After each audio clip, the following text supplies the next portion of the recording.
Bom dia, meus irmãos. Louvamos o nome precioso do nosso Senhor. E nós seguimos aqui, firmes, com a graça de Deus, estudando os 10 mandamentos, nessa série, que tem a ver com os 10 mandamentos pela manhã, no domingo pela manhã, e as bem-aventuranças no domingo pela noite. E nós defendemos que existe uma relação entre esses dois momentos e esses dois ensinos. Essa série chama-se Dois Montes, uma mensagem.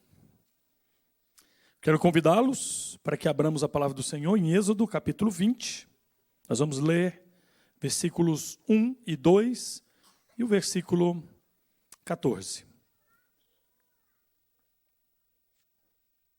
Quero convidar a igreja a se colocar de pé.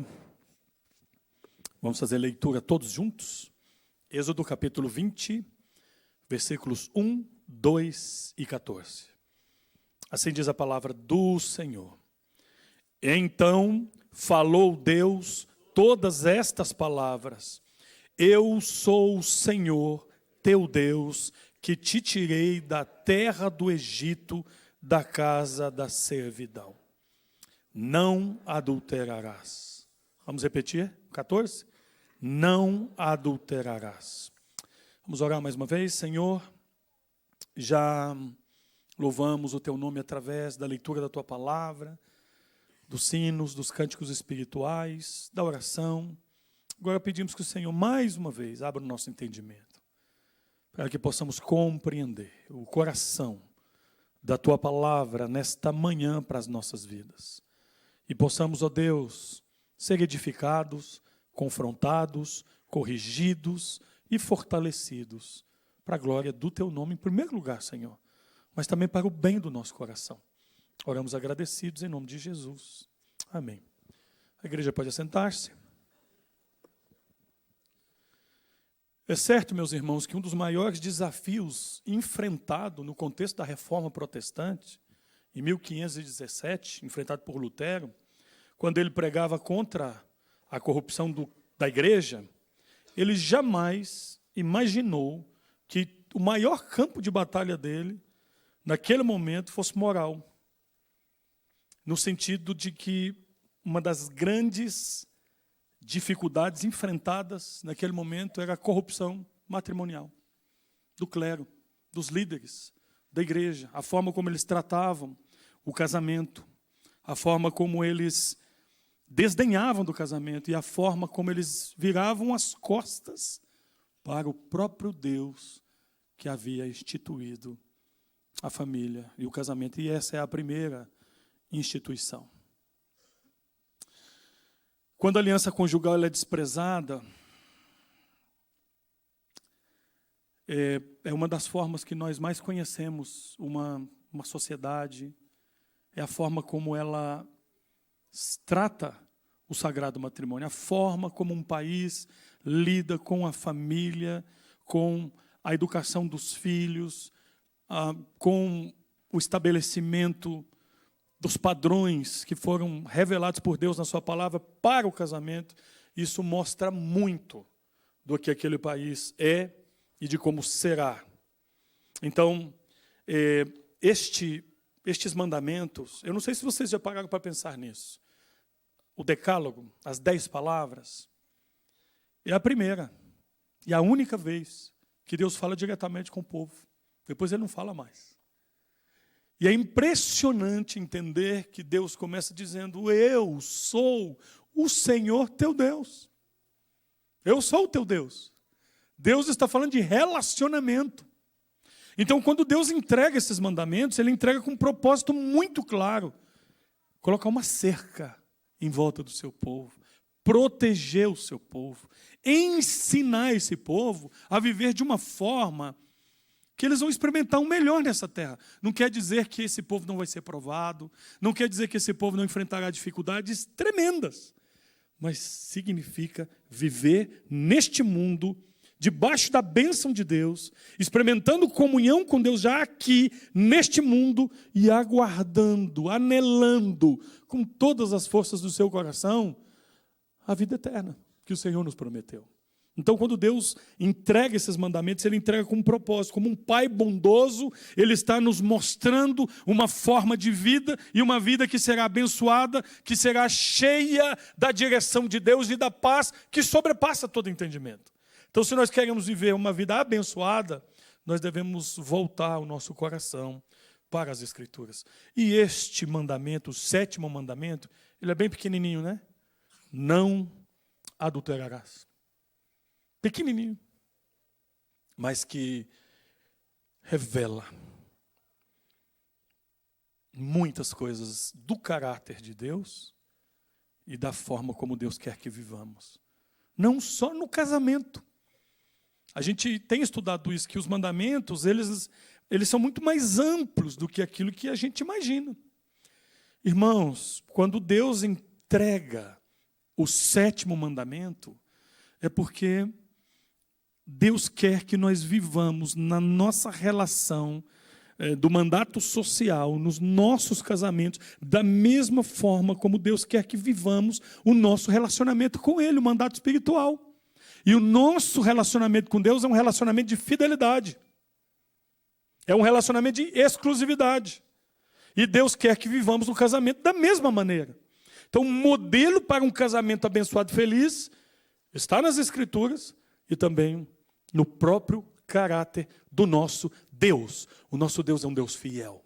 Nós cantamos a fidelidade de Deus.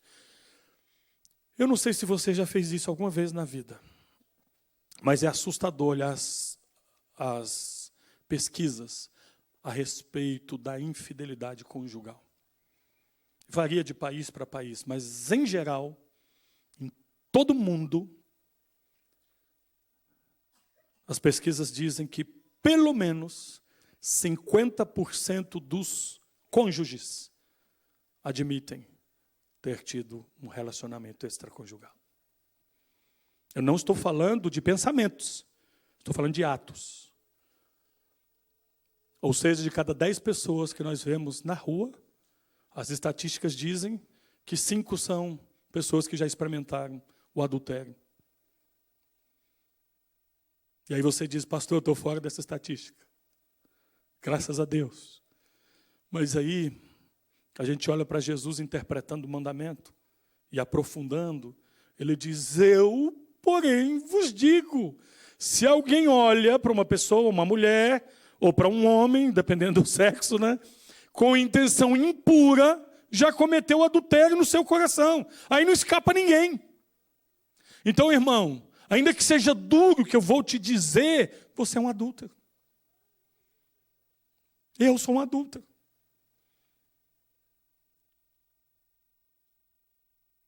Mas nós somos adúlteros redimidos pela graça de Deus. E nós estamos lutando com isso.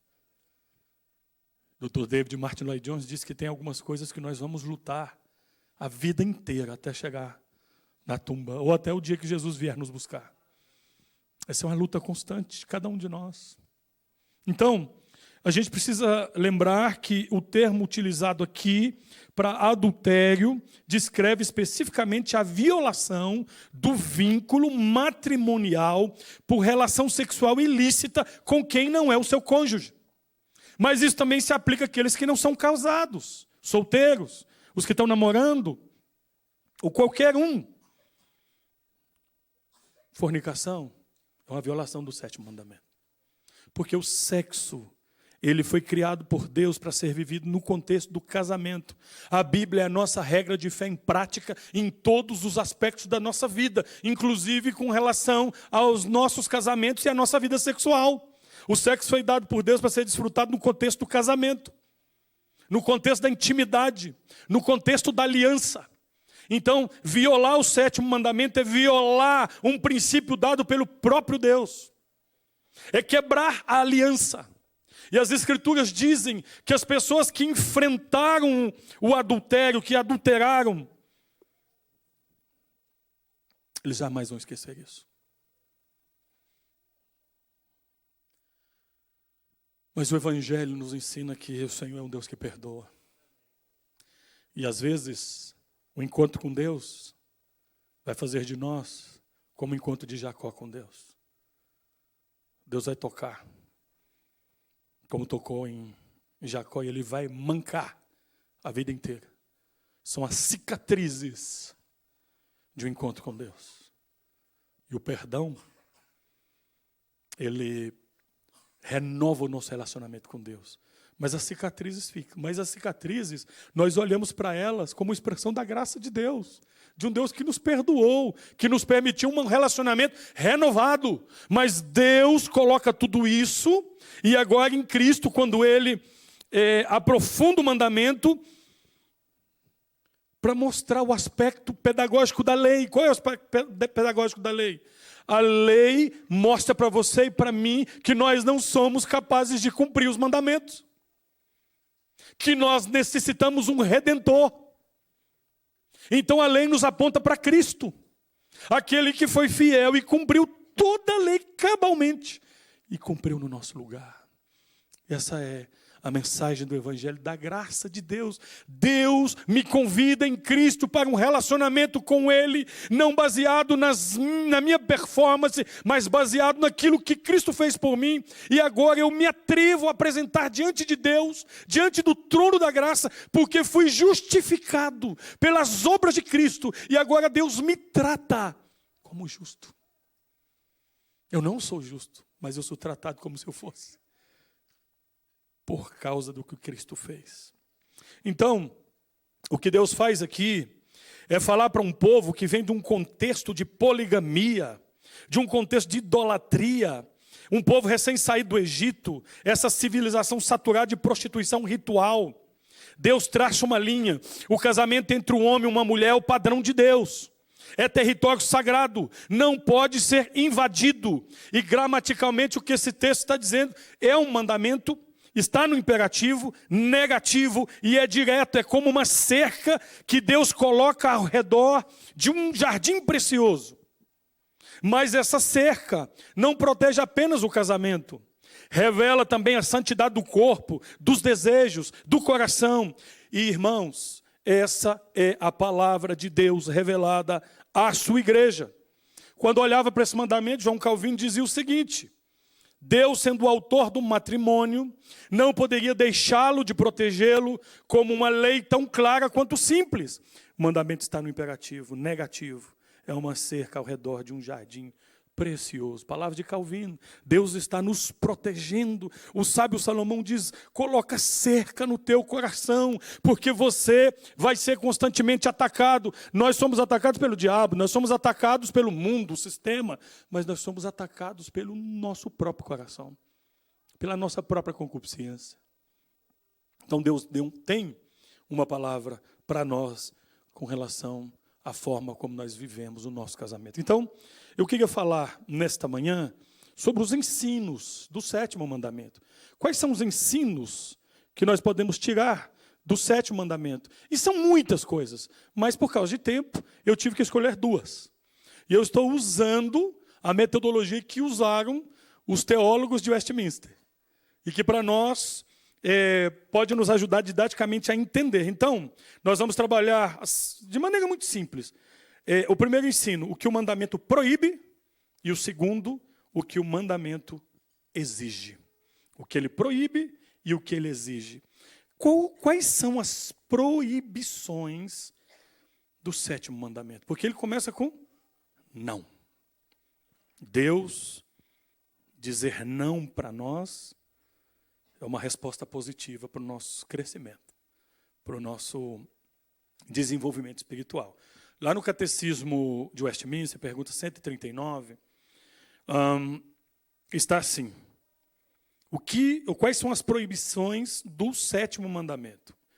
A resposta, em resumo, é adultério, fornicação, estupro, incesto, sodomia e toda prática não natural, juntamente com todos os pensamentos, propósitos e afetos impuros. Abrindo aí o leque. Olhando para a interpretação do que Jesus fez, né? Eu vou só ler o que Jesus disse de maneira literal. Lá em Mateus capítulo 5, versículos 27 e 28. Diz assim: ouvistes o que foi dito, não adulterarás. Eu, porém, vos digo que qualquer que olhar para uma mulher com intenção de desejá-la, já adulterou com ela no seu coração. É a intenção do coração. é o Deus que nos conhece. Nós acabamos de cantar que Deus tudo vê, tudo conhece. Senhor, tu me sondas e me conheces. Sabes quando me assento e quando me levanto. De longe penetras os meus pensamentos, esquadrinhas o meu andar e o meu deitar. Conhece todos os meus caminhos. Ainda a palavra me não chegou à língua e tu, Senhor, já a conheces toda. Tu me cercas por trás e por diante. Sobre mim pões a tua mão. Tal conhecimento é maravilhoso demais para mim. Meus irmãos, nós não podemos fugir de Deus. Nós estamos nus diante de Deus. Ele sabe quem somos. Ele sabe tudo a nosso respeito. Mas o que o ensinamento aqui dos teólogos de Westminster, quando eles aprofundam, ampliam os limites, dizendo que isso não se trata apenas do ato ilícito, sexual, físico, eles dizem que o coração, ele planeja o pecado, ele deseja o pecado, e Deus é desagradado quando nós fazemos isso. O pecado, ele não é apenas pecado quando ele é consumado, mas quando ele é planejado, desejado, no coração mesmo que ele nunca aconteça. Eu fui na igreja, lá em Oxford, de um pastor muito conhecido na história. Ele é um pastor que fala publicamente que ele tem lutas homossexuais. Ele não é casado. Então ele defende que essa é uma luta que ele vai enfrentar a vida inteira, como o irmão enfrenta a luta com o dinheiro, ou com a mentira, blá, blá, blá, blá. Mas o que ele diz é que se o pecado ele não é consumado, ele não é pecado. Aí nós estamos violando o princípio do Evangelho. Porque aquilo que é a intenção do coração, aquilo que está no nosso ideário, que está na nossa mente, desagrada a Deus. Os nossos maus pensamentos. Jesus diz que eles são pecaminosos quando não agradam a Deus. Eles não precisam ser externalizados. E é aqui onde nós temos as grandes lutas do nosso coração. O pecado não começa na cama, começa no olhar que não se governa, no pensamento que não é capturado, no afeto desviado que se alimenta até consumir o casamento de dentro para fora. E a gente precisa entender de onde vem isso.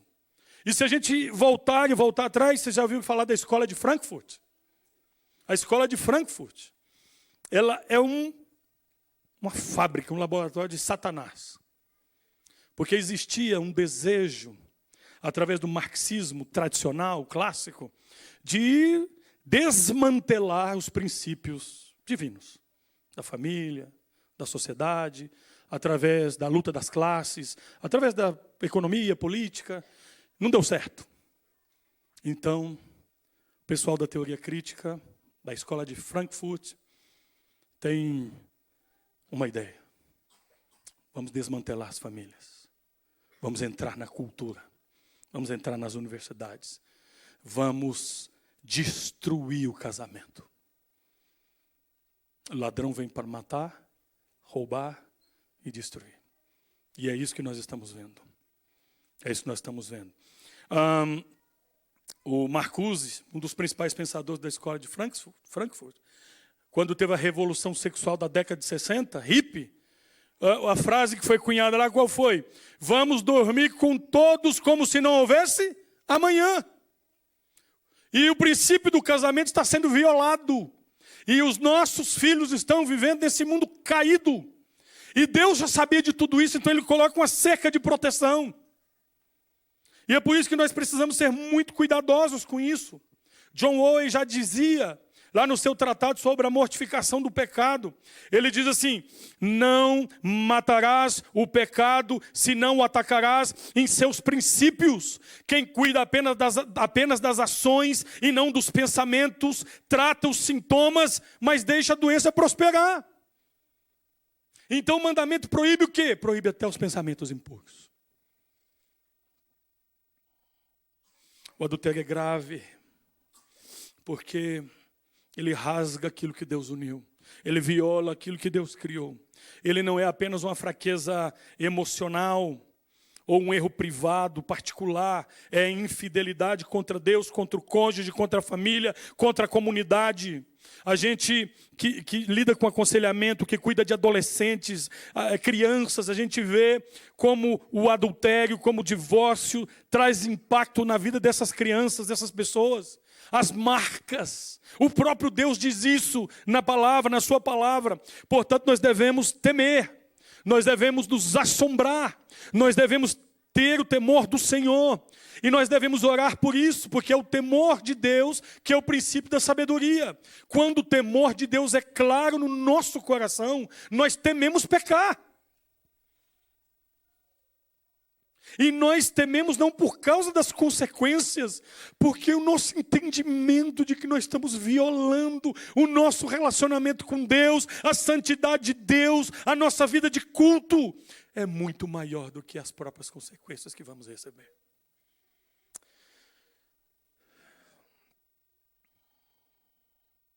Salomão diz lá em Provérbios 6,32, mas o adúltero é falto de senso. Aquele que faz isso destrói a si mesmo, mas não a só a si mesmo, a toda a sua casa. Um incêndio grande, como que ele começa geralmente? Pequenininho, uma pequena faísca, talvez ignorada. Assim também a impureza, quando não é combatida no início, consome a casa inteira. Irmão, irmã, examinemos o nosso próprio coração. Como nós temos lidado com isso? Como nós temos enfrentado a fidelidade do pacto com Deus e com o nosso cônjuge?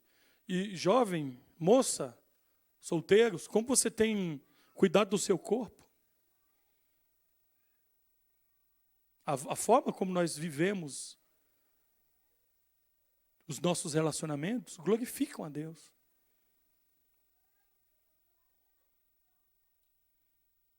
Então, essas são proibições, muitas outras, mas o que o mandamento proíbe. Mas o segundo ensino, o segundo princípio que o mandamento nos ensina. O que Deus exige quando Ele entrega esse mandamento? Porque sempre por detrás do não, Deus está protegendo um bem. E aqui a proteção é o casamento. Quando Deus está falando assim, não adulterarás, Deus está dizendo sim para a fidelidade, sim para o casamento. É a proteção para o casamento. Então, também destaquei duas coisas a respeito sobre o que o mandamento exige. Primeiro, a fidelidade. Segundo, a exclusividade. O mandamento exige fidelidade e exclusividade. O Catecismo de Heidelberg, na pergunta 108, afirma que Deus condena toda impureza e que a sua santa intenção é que a castidade seja honrada em toda a vida. Não basta evitar o adultério, é preciso cultivar a fidelidade. Olha o ensino que esse mandamento nos traz. A gente diz o seguinte, olha, eu vou me guardar aqui, não vou adulterar. Tá bom. Mas não é isso que exige o mandamento. O mandamento não é só não adulterar, mas é cultivar o casamento e a fidelidade de todas as formas cabíveis para que Deus seja glorificado. E esse relacionamento é um reflexo também de como nós vivemos a nossa vida com Deus. O mandamento, então, exige fidelidade. Na perspectiva bíblica reformada, dizer que o casamento exige fidelidade a Deus e ao cônjuge significa que a aliança matrimonial não é apenas um acordo afetivo entre duas pessoas, mas um pacto firmado diante de Deus, no qual o marido e a mulher são chamados a refletir o caráter, a santidade de Deus, a verdade e a perseverança que o nosso próprio Deus nos ensina. A fidelidade ao cônjuge nasce, antes de tudo, da fidelidade a Deus. Eu sou fiel no meu casamento, porque sou fiel a Deus. Portanto, o adultério não é apenas uma traição contra o marido ou contra a esposa, mas também é uma rebelião contra Deus, que instituiu a família. Não adulterarás. Foi o mandamento que Deus entregou para o seu povo. Assim, a fidelidade conjugal revela o quê? Obediência, adoração, gratidão ao Senhor, enquanto protege a dignidade um do outro. Preserva a aliança, aponta para o amor fiel de Cristo por sua igreja, porque o relacionamento de Cristo com a sua igreja está na analogia do casamento. O Senhor é o noivo que está caminhando do lado da noiva. Esse noivado já aconteceu, e essa caminhada que nós estamos vivendo até o dia que ele voltar é a caminhada da preparação para o casamento. O que é Apocalipse? As bodas do Cordeiro. Quando o noivo virá para levar a noiva para o altar. E como estará a noiva? Arrebentada. Acabada. Cheia de pecados, infidelidade. O Senhor disse isso no Antigo Testamento, no Novo Testamento. Mas apesar de tudo, Ele não vai desistir do casamento. Ele vai dignificar a noiva. Ele vai santificar a noiva. Ele vai purificar a noiva. E Ele a levará para o matrimônio, porque Ele é fiel. Por isso que o texto diz que quando nós somos infiéis, ainda assim, Deus é fiel. Ele permanece fiel, porque Deus não pode negar-se a si mesmo. A sua natureza é de fidelidade. Deus jamais poderia ser infiel. E um versículo que respalda a ideia da fidelidade, da exigência do sétimo mandamento, Malaquias, capítulo 2, versículo 14, diz assim: e perguntais, por quê?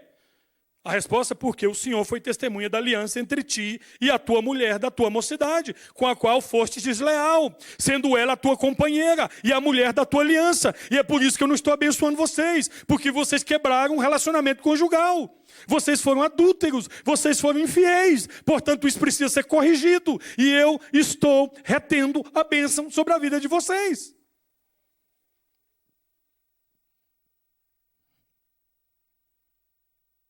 Esse texto mostra que o casamento é uma aliança diante de Deus. Portanto, ser fiel ao cônjuge é também viver em fidelidade diante do Senhor, que é testemunha e juiz dessa aliança. O casamento não é apenas uma aliança legal, é um mistério da presença de Deus. E entrega e atenção mútua. Axel Sproul diz o seguinte: um casamento que sobrevive é aquele onde dois pecadores decidem todos os dias escolher-se um ao outro. É uma decisão. É uma luta. Mas é um chamado à fidelidade. O mandamento exige fidelidade. E o mandamento também exige exclusividade. Significa que Deus une um homem e uma mulher em uma aliança singular, pública, sagrada, na qual o corpo, o afeto, a intimidade e a lealdade pertencem de modo exclusivo ao cônjuge. Essa exclusividade não é mero costume social, mas é expressão da ordem criacional. Serão ambos uma só carne. Por isso o casamento exige que o marido e a esposa guardem o coração, os olhos, os desejos, o corpo para o outro, rejeitando toda forma de adultério, cobiça, impureza, duplicidade. Biblicamente, a fidelidade conjugal é fruto da santificação pessoal e da obediência à lei moral de Deus, porque o sétimo mandamento protege a pureza da aliança e revela que o casamento deve refletir o amor exclusivo, fiel e perseverante de Cristo por sua igreja. Olha o que diz lá o autor de Hebreus no capítulo 3, versículo 4. Honroso seja o matrimônio entre todos e o leito conjugal, sem mácula, porque Deus julgará os impuros e os adúlteros. Um violonista não apenas evita tocar notas erradas, ele pratica horas para tocar certas, com beleza. A fidelidade não é apenas a ausência de adultério, é a presença constante de amor cultivado. Você e eu, podemos nunca ter tido um relacionamento extraconjugal, de fato, mas não cultivar o sagrado matrimônio também é violação do 7º mandamento. Que Deus tenha misericórdia de nós. Invista no seu casamento com a mesma energia, talvez, que você investe na sua carreira, na sua vida pessoal. Ore pelo seu cônjuge. Cuide da intimidade que Deus santificou. Então, quando a gente olha tudo isso, leva esse mandamento, leva a nossa culpa, o nosso fracasso para Cristo, nós entendemos que o 7º mandamento nos chama a viver a fidelidade e a exclusividade, não apenas como um dever moral, mas como uma resposta ao amor fiel do nosso Salvador, que se entregou pela sua igreja e jamais abandona a aliança que ele fez. Assim, guardamos o casamento com pureza, com lealdade, temor de Deus. Por quê? Porque pertencemos a Cristo e queremos refletir em nossos relacionamentos, todos eles, a santidade e a fidelidade do amor do nosso Redentor. E concluindo, irmão, o 7º mandamento não é um obstáculo à nossa felicidade. É o mapa do território onde a felicidade conjugal se torna possível. Deus não proíbe o adultério porque Ele é severo. Ele o proíbe porque Ele é Pai. Porque Ele conhece a devastação que o fogo fora do lugar causa. E para quem já falhou nisso, todos nós falhamos. O Evangelho não termina aqui. Jesus disse à mulher apanhada em adultério, em João 8, versículo 11, nem eu te condeno. Vai e não peques mais. Há perdão na cruz para esse pecado, como para qualquer outro. Mas o perdão não abre a porta para continuar, mas abre a porta para recomeçar com integridade. O arrependimento e o pedido sincero de perdão diante de Deus permite um relacionamento renovado. Hoje, nós nos apresentamos a Deus. Todos nós, com as nossas mãos cheias de pecado. Nós não temos nada que oferecer ao nosso Deus em adoração. Mas aqui está a esperança do Evangelho. Cristo não apenas perdoa adúlteros arrependidos. Ele purifica impuros, restaura quebrados e santifica o seu povo. Que o Deus que é fiel à sua aliança com o seu povo nos torne fiéis às alianças que fizemos uns com os outros diante dele. Que ele tenha misericórdia de nós. Não adulterarás, não como grilhão, mas como proteção. Não como proibição, mas como convite à glória do amor fiel que agrada a Deus. Meus irmãos, queria convidar você a baixar sua cabeça e a falar com Deus nessa manhã. Esse é um momento que nós somos obrigados a refletir pela palavra de Deus.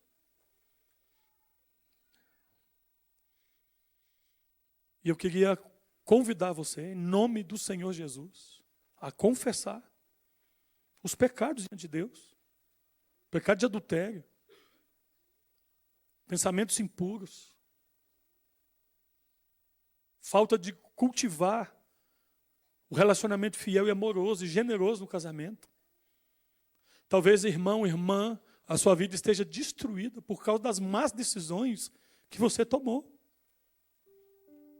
Mas esse não é o fim. Existe uma palavra de Deus para você hoje. Talvez você vai mancar a vida inteira, mas vai mancar para a glória de Deus. Vai olhar para as cicatrizes e ver a boa mão de Deus sobre a sua vida. Deus quer perdoar o seu coração. Deus quer restaurar os seus relacionamentos. Mas, irmão, tem que pedir perdão. Tem que se arrepender de verdade. Mas o verdadeiro perdão, o verdadeiro arrependimento se caracteriza no abandono do pecado. Pastor, não tem força para isso não. Não dou conta não. Talvez esse seja o seu sentimento, e eu te entendo. Então eu quero te levar para as Escrituras. Por exemplo, daquela mulher que se aproxima de Jesus e diz: Senhor, me auxilia na minha falta de fé. Senhor, não quero, não dou conta de pegar na tua mão, mas pega na minha, porque o Senhor não vai me soltar. Ah, irmão, não sai daqui sem pedir perdão ao Senhor, não.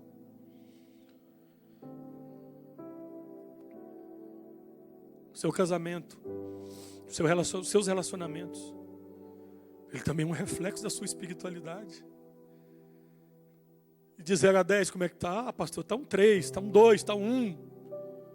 Está negativo. Então hoje é dia da visitação da graça de Deus sobre a nossa vida. O Senhor quer curar os nossos corações. É uma obra do Espírito Santo, de dentro para fora.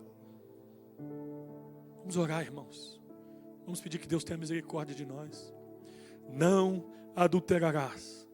É o mandamento de um Deus amoroso que nos chama para um relacionamento de graça, de fidelidade, de proteção e de vida abençoada. É o que Deus deseja para nós. Vamos nos colocar de pé. Vamos cantar uma canção. Logo depois nós vamos orar. E essa oração será uma oração de consagração a Deus.